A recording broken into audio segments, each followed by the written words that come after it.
Ação e compromisso. Raimundo Oliveira, presidente. Política. Felipe Clã com a gente aqui em 7 horas e 33 minutos. Felipe, bom dia. Bom dia, Felipe. Bom dia, Adalberto, Mayra Borges e ouvintes deste jornal que eu tenho o maior prazer de fazer de segunda a sexta, da Rádio Universidade. Olha, Adalberto Borges deu uma aula agora. Deu uma aula. Que matéria bem bolada, bem. Ele assistiu cada detalhe daquele debate. Ele viu coisa que até eu não tinha anotado aqui. E olha que eu estou com um bloco de anotação, viu? A questão, meu caro, é que esse debate não serviu. Talvez o próximo, quem sabe, não é verdade? E teve uma coisa interessantíssima nesse fora ter sido um debate raso, né, que quem tentava apresentar qualquer tipo de proposta já era puxado para lugar comum de um confronto, né, de quero poder, vou ser o poder, já fui o poder, eu sei como ser o poder é fulano, poder é o segmento X, a importância de X e Y. Mas proposta mesmo, se meu caro amigo, que também estava acompanhando online, porque nós estávamos trocando os nossos comentários, não é verdade? Junto com o Imparcial, junto com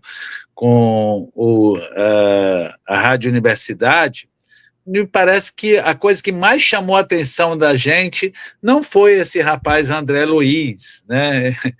Figura interessantíssima, né? Para não dizer o contrário, mas sempre aparecem as figuras novas, e essas figuras novas é que desequilibram muitas vezes as campanhas. Mas o que chamou a atenção foi o volume de patrocinadores, não é verdade? A nossa colega Band talvez tenha esquecido de trabalhar a estrutura, o som, né? Faltou muito essas questões, muita reclamação das pessoas. Agora, patrocinador foi um negócio impressionante. Que bom que a política consegue gerar ainda bons negócios para os veículos de comunicação, meu caro Adalberto. Isso realmente foi o destaque desse primeiro momento, né, o primeiro debate. Enfim, também teve a questão da falta de Eduardo Braide, também o próprio candidato do PCB também, que a gente vai entrevistar daqui a pouquinho aqui no Jornal Rádio Universidade, né, o Reginaldo Lima, do Partido Comunista Brasileiro, que também faltou, né? Ficou aquele gostinho assim de amargo na garganta dos próprios candidatos lá que queriam a presença, e também a própria Band, né, que se manifestou no final do evento, no final do debate, né, demonstrando ali uma crítica muito forte também ao prefeito. Enfim, Felipe? Não, só expressar aqui que o editorial da Band é corretíssimo, não pela falta do candidato, isso é um problema dele. Se ele acha que ele não precisa, se ele tem que ficar lá no interior, correndo atrás de prefeito, né? Que é muito estranho, ele está correndo atrás de político, de prefeito, porque ele diz que ele não precisa de político nem de prefeito para ganhar a eleição, que o político e o prefeito dele é o povo, mas a forma que foi colocada, né, eu acredito que nem a Mirante, que foi citada pelo nosso pré-candidato, qualificado, inclusive, né, Eduardo Braide, desnecessário ter colocado que os demais veículos não são necessários numa questão de debate. Isto não se faz. Isso é deselegante, meu caro Adalberto. Certíssimo a Band de ter dado aquela bela porrada em Eduardo Braide para aprender a se comportar com a imprensa. Meu caro Adalberto. Felipe, mudando de assunto aqui, afinal, o MEC afirmou que o IDEB avançou ou não? Eu adoro o Felipe Camarão, entendeu? Acho que fez um grande trabalho na educação, mas ele precisa se desvincular desta seita dinista, né, que às vezes tapa as laterais dele. Pelo amor de Deus, ele subiu o IDEB um ponto a cada ano que eles estavam lá, ou até menos, né? Precisa ser revisto isso. Sim, subiu. Tá? Quando eles deixaram o governo, era 3,5, hoje é 3,8. Como é que não cresceu? Não foi como foi. Bom, se o Brandão tivesse só investido quase em educação, como foi no governo do Flávio Dino, tudo bem, teria sido fantástico, né?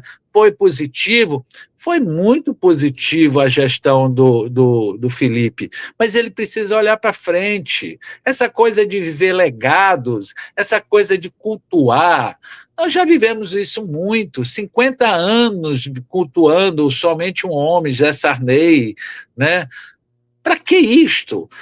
Tragam propostas, vamos discutir como é que podemos, sim, inovar, como é que nós podemos nos colocar, nos atualizar ao mundo, Adalberto. O mundo não é mais feijão com arroz, né? Arroz não é português, matemática somente, a tecnologia está aí, 300 anos, a garotada toda está querendo equipamentos, está querendo qualificação para estar atualizada com o resto do mundo. Nós precisamos rever este processo, não é verdade? E os candidatos, principalmente. Sim, subiu o IDEB, está 3,8 e é incontestável. Vão lá na página do Ministério da Educação e parem com essas bobagens, essas infantilidades de defender legado. Isso é muito chato, meu caro Adalberto. Essas fórmulas de debates, né, elas estão bem repetitivas, né? Alguns tentam sair, o próprio de São Paulo, né, foi naquele exemplo do que a gente teve na corrida presidencial, a anterior, né, que, enfim, foi Lula e o Bolsonaro, os dois transitando ali, a mesma coisa aconteceu lá em São Paulo, deixando mais dinâmico, né, Haddad e Tarcísio, enfim, as pessoas podem pensar aqui também nesse formato, né.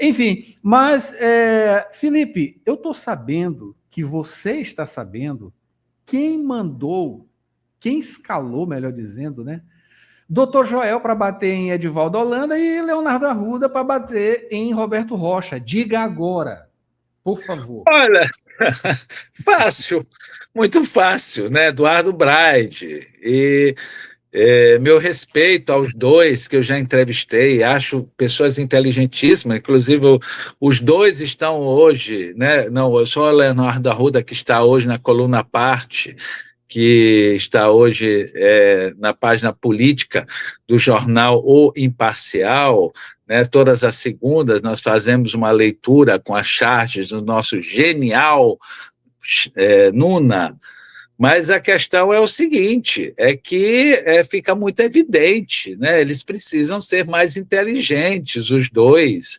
Essas paixões, né, que contaminam os políticos ou presidente de partidos, chega a ser até infantil, né, para não dizer ridículo. Sim, doutor Joel não conseguiu enfrentar o ex-secretário de Saúde do Estado, Tiago, não é verdade? O Tiago Fernandes, foi uma verdadeira taca que ele levou, né, em um desses podcasts aí, e me parece que ele quis recuperar o processo, né, atacando agora o Edivaldo Holanda. Pelo amor de Deus, né, doutor Joel? Meu respeito à sua história, meu respeito ao seu trabalho, mas não é por aí. E o Leonardo, né, não tem necessidade de estar se apresentando, né, como escudeiro mor, entrando na justiça para derrubar o Roberto. Deixa o Roberto participar do processo. Vocês estão com medo deles? tanto do Edivaldo como do Roberto, então se atualizem, se preparem para poder enfrentar. Política é capacidade, política é saber caminhar junto ao povo, dizendo sim às suas ideias e não criticando a ideia do vizinho, meu caro Adalberto. Felipe, mudando aqui para o pé de pato, que apertou o nó de Judas. Isso aqui está parecendo coisa de música regional, cacuriá, sei lá o quê. Enfim, pé de pato, que é o Zé Carlos, é isso? Ele apertou o nó de Judas, dando uma lição de respeito no prefeito Rio do Amaral de Imperatriz. Como é que é essa situação? Me explica isso, Felipe. Olha, Zé Carlos foi 3 vezes seguidas, acho que foi 6 vezes vereador, se eu não me engano, mas 3 vezes seguidas foi presidente da Câmara de Vereadores de Imperatriz. Tanto fez que não conseguiu se reeleger. Né, ficou na primeira suplência do PSDB. Mas o mais interessante é que eu o encontrei um dia desse, lá na convenção do PSDB, que eu estive lá representando tanto a rádio Universidade como o Jornal Imparcial, e ele me chamou e tudo mais, ele é uma figura, né?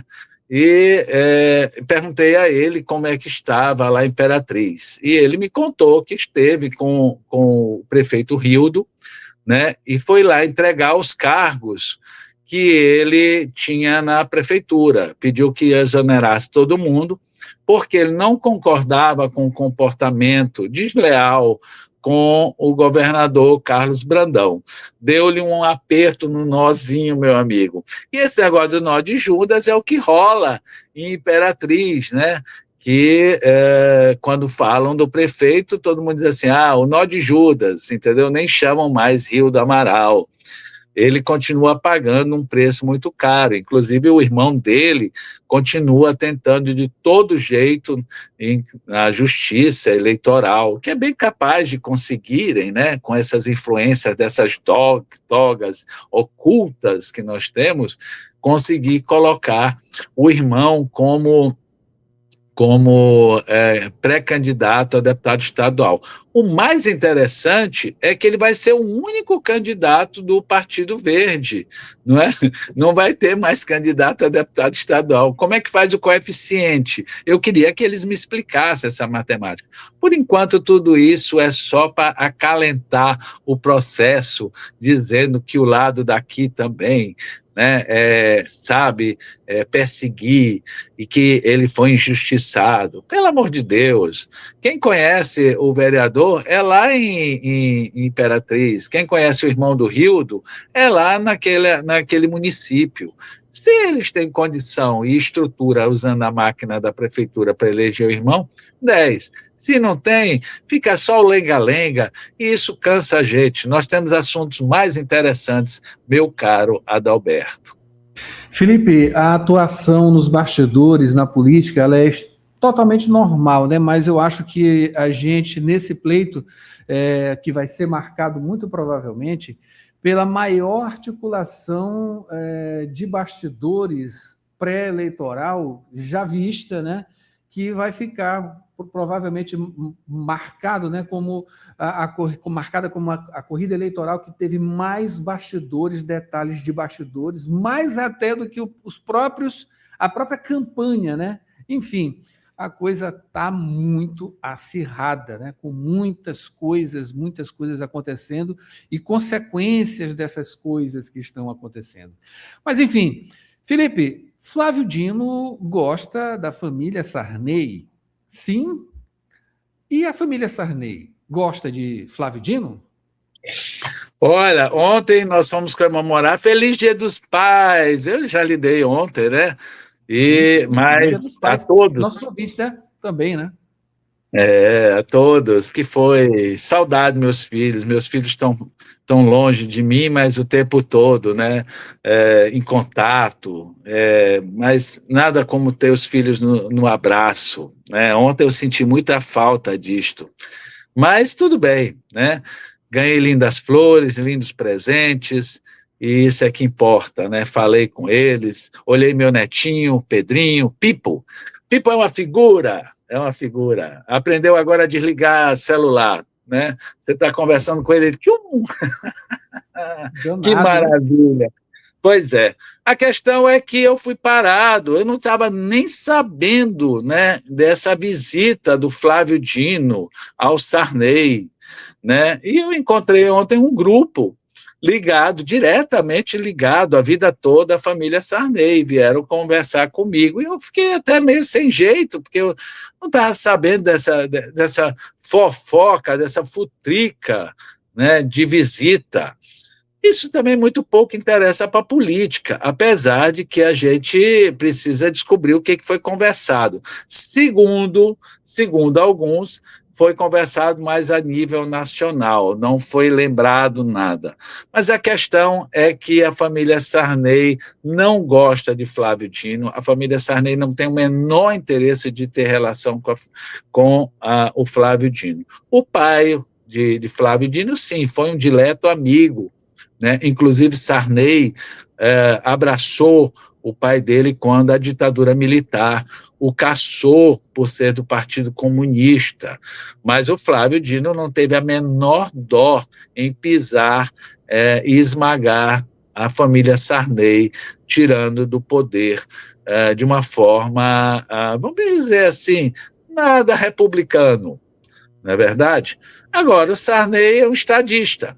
O Sarney é um homem inteligente, né? Venham a mim, minhas crianças, sabe aquela coisa? E recebeu. Mas ontem, todos que estavam na mesa, que me chamaram para conversar, me contaram de que Sarney foi cobrado pela família, pelos amigos, claro, né? E ele disse, o que se pode fazer numa situação dessa? Ele pediu para vir me visitar, eu jamais diria que não, né? Copo d'água e boa vontade não falta na família Sarney, meu caro Adalberto, Mayra e Borges, e ouvintes da nossa Rádio Universidade. Felipe, a gente espera você amanhã com mais análise política aqui no Jornal Rádio Universidade. Um bom dia e uma ótima semana. Obrigado. Mayra Nogueira, vamos para a Dica Saudável. A gente volta já com mais Jornal Rádio Universidade.